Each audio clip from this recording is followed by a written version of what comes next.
అర్జునుడి కళ్ళలో నీళ్లు తిరిగాయి. దుఃఖిస్తున్న అర్జునుడి చూచి శ్రీకృష్ణ భగవానుల వారు మొదటిసారి అర్జునుడితో ఇలా అన్నారు: సంక్లిష్టమైన సమయంలో ఈ మనోవ్యథ నీకు ఎలా దాపురించింది?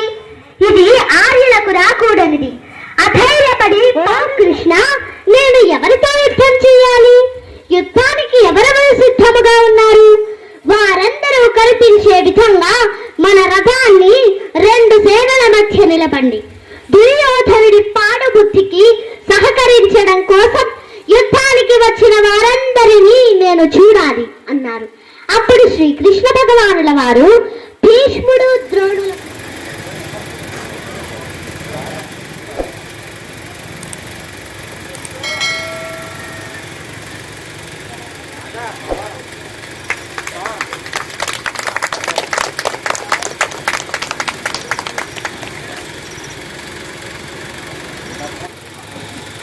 సెక్రటరీ గారు సాల్వ్ చేసి సన్మానించవలసిందిగా కోరుకుంటున్నాం.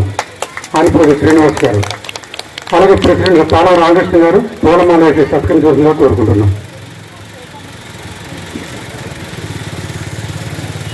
పొగలు పట్టడమ్మా గట్టిగా. Very good.